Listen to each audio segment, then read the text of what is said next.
You're an agribusiness executive navigating an increasingly competitive market while trying to grow your company.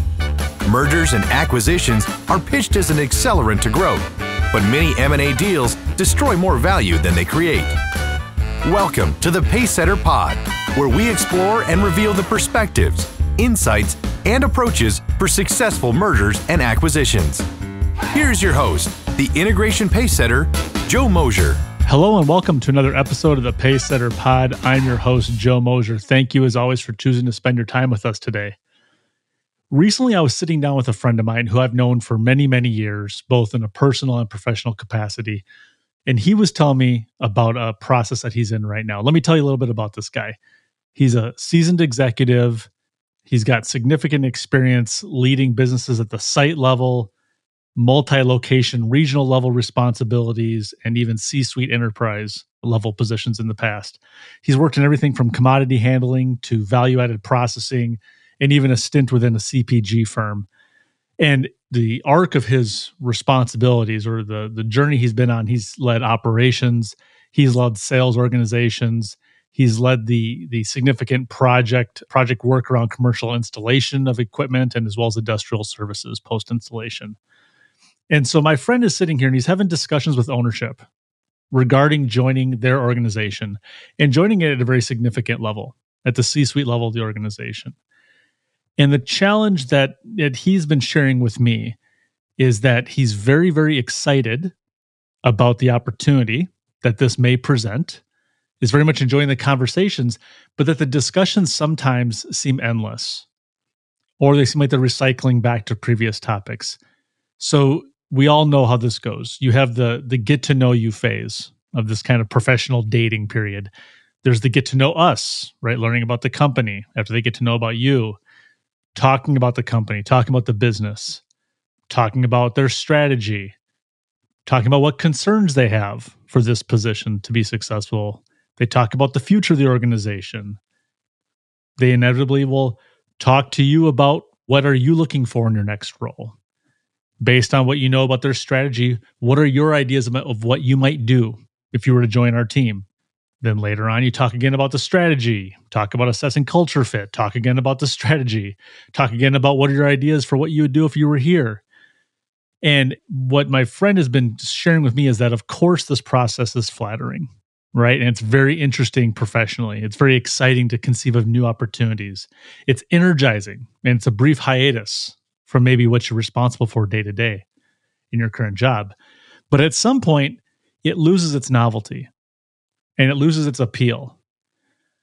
And it spills over and it starts to feel like indecision. It feels like a glacial pace of decision making. It feels like what someone wants or what they need is really unclear to them.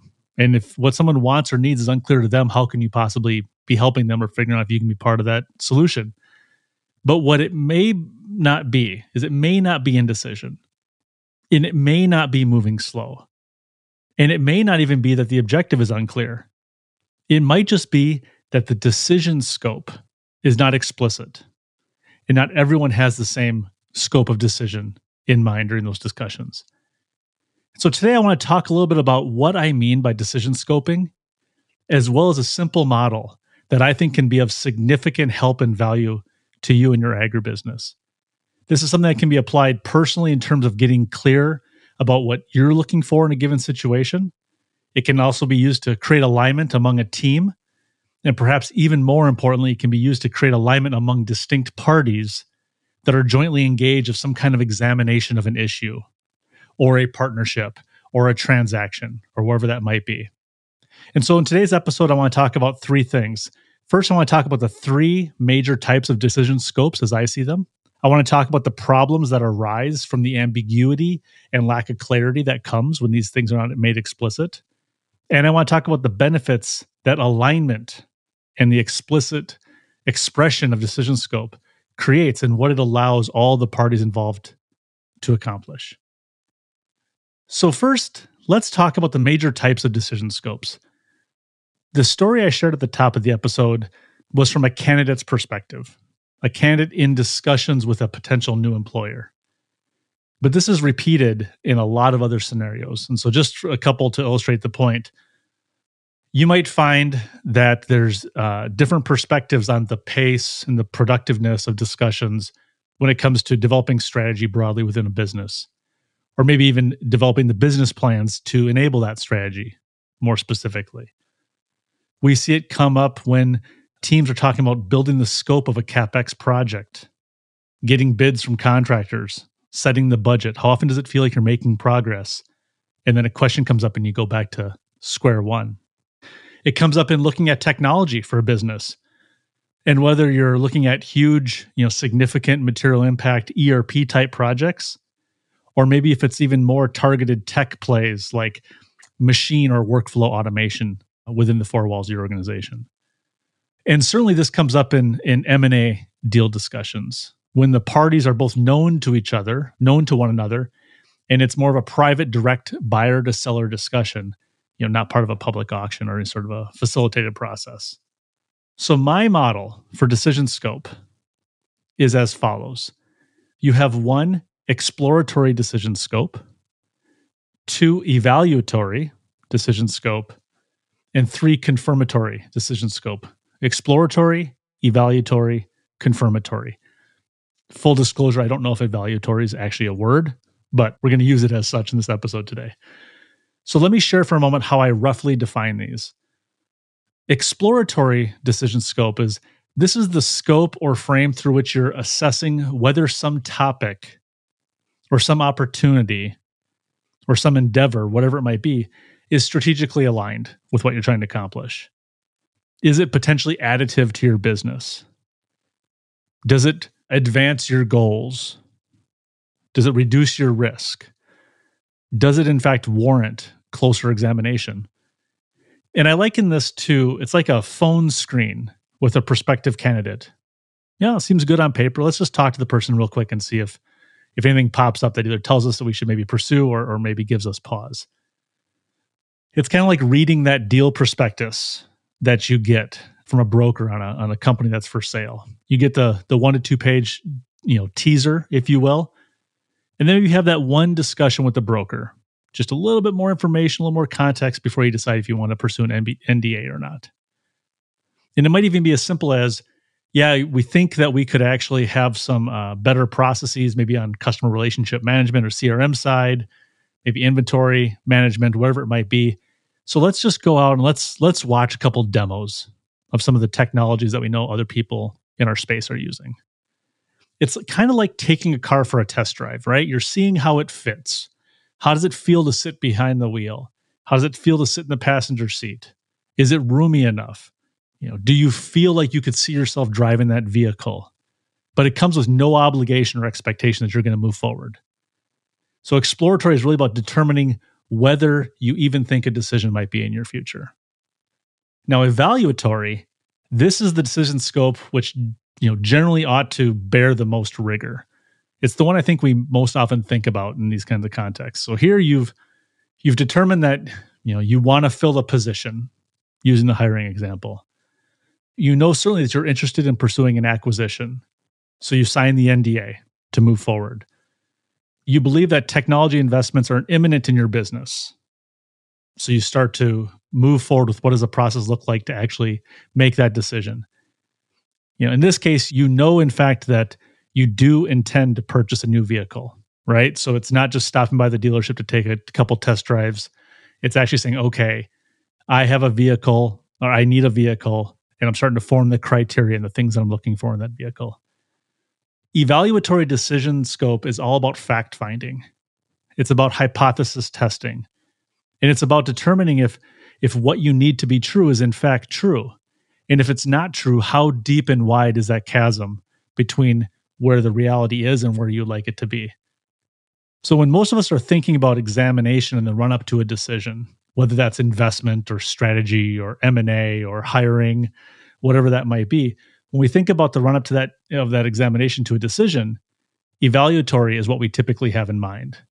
And put simply, evaluatory is about whether the facts justify an affirmative decision to proceed and warrant additional evaluation. And then finally, the third scope is confirmatory.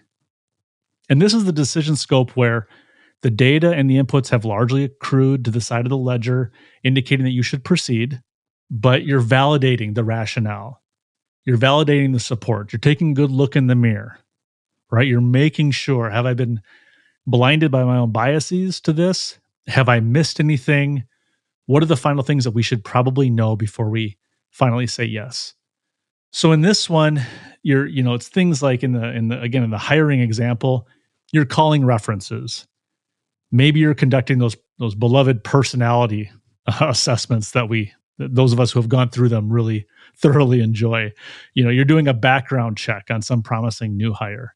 Maybe in the M&A context, this is where you're finalizing due diligence ahead of closing a deal, right? You're getting those final pieces of information that are very important to your underwriter, to your lending provider, to the legal team, whatever it might be, to make sure that the due diligence of the organization actually concluded the right decision points for you. Maybe in the tech example here, you're actually scoring vendors' proposals that were given in response to an RFP that you issued. So you're really going through and ensuring that the tech solution that you're looking at as your primary choice, does it actually meet your major business requirements? Is it acceptable on cost, both upfront and recurring? And is there sufficient data migration and tech implementation support available to give you reasonable confidence that you'll get a successful outcome? So confirmatory, I guess maybe more simply put, is really about determining whether the decision you have made or you wish to make is in the best interests of your business. So there you have it: exploratory, evaluatory, confirmatory. And I really want us to get grounded in that, because when we think in those terms, it's going to unlock a lot of opportunity to remove friction and really create progress that maybe is missing.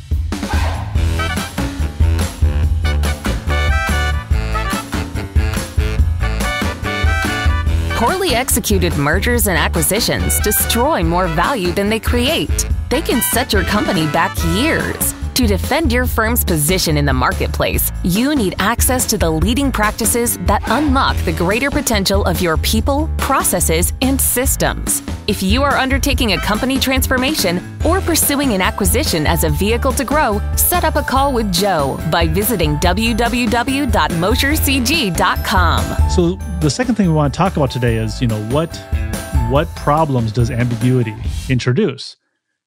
And you can probably anticipate much of the issue here, but let me just say this. When a team of people, a team of employees and colleagues is examining an issue and they're not aligned on decision scope, friction reigns. So if you've got half the team believing, this is pure evaluatory, we want to dig deep, we really want to understand, and another half of the team's thinking, well, this is exploratory, this is kind of a survey course, we're scratching the surface to see if this is something to even spend time on. What do you think is going to happen? There's going to be friction, there's going to be tension, there's going to be confusion and potentially conflict.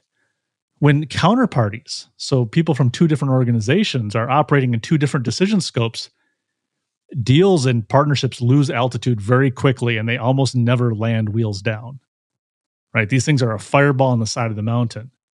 So if you're in exploratory mode and you put out a call for bids on a plant expansion, saying we're going to, we want to add these lines at this capacity with this quality requirements at this volume, all the details that go into that, you maybe are in exploratory mode because you're saying we want to get a sense of what would this investment maybe cost. But putting those bids to market, if you don't make it very clear, that's going to signal that you're in evaluatory mode, that you've made a decision to proceed and now you're trying to find the right path to that decision. And you're going to risk, and I know this from personal experience, you risk frustrating the very contractors and service providers, the folks that you're going to need to eventually do the work if you ever decide to fund that expansion. And we've seen many instances of companies effectively crying wolf.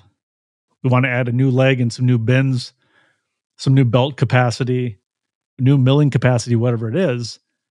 They get a bunch of bids. It goes up the chain. It gets killed because it's too expensive relative to the expected return. And then 3 years later, they do it again. You only get a couple of times of doing that before you lose goodwill in the marketplace and people stop bidding your projects. So it's really something to think about as a very specific example where the ambiguity or the lack of clarity can actually cause a lot of conflict. Think about it in the context of you selling your business.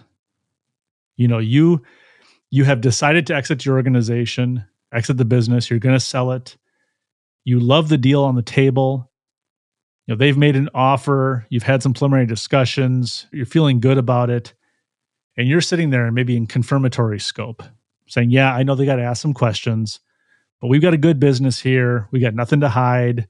The price seems right. We're getting close. Meanwhile, that buyer is operating in an evaluatory mode.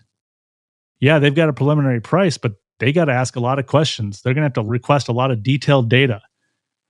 And they're signaling that they want to do the deal, but only after a mountain of unknowns become knowns. And in that context, guaranteed the tension builds.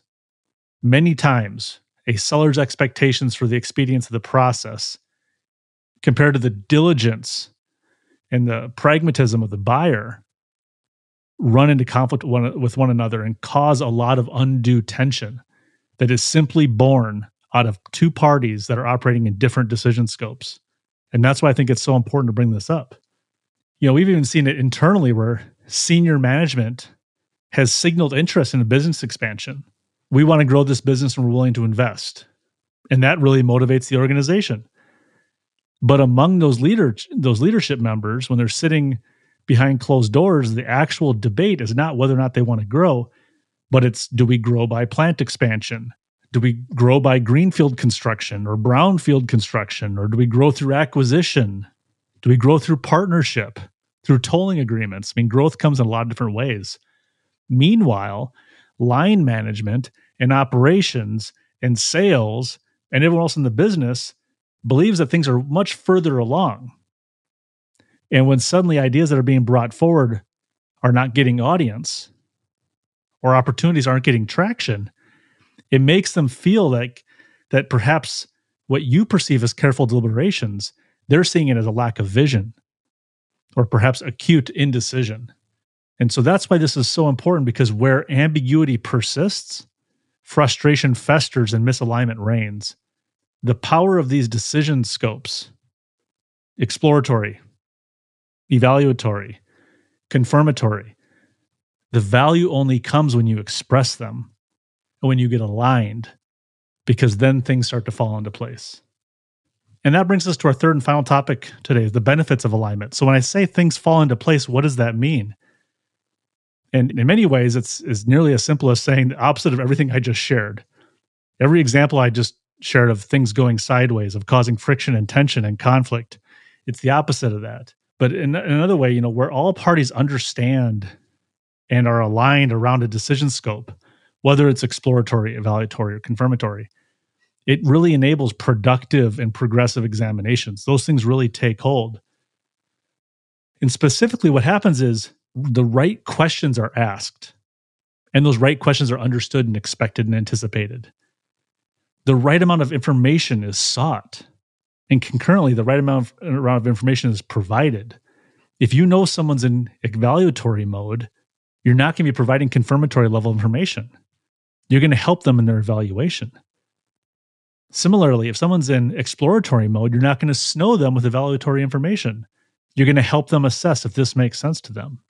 It ensures that those relevant expectations are set.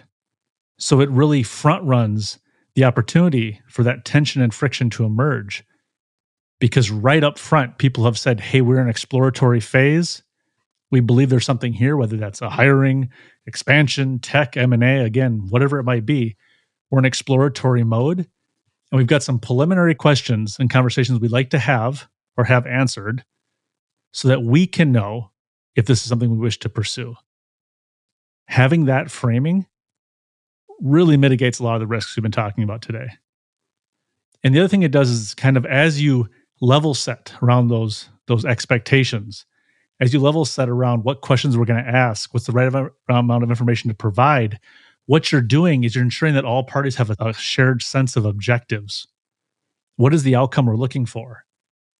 Are we looking to say, yes, this is the type of opportunity we should take a closer look at?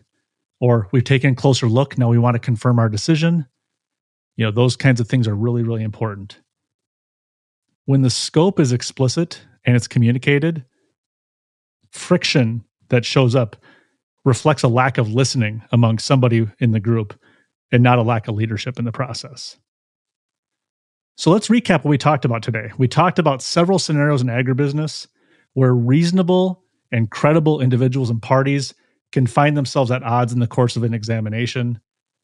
We talked about a simple exploratory, evaluatory, confirmatory model that we use to help get aligned with our clients as they're considering significant strategic investments and opportunities.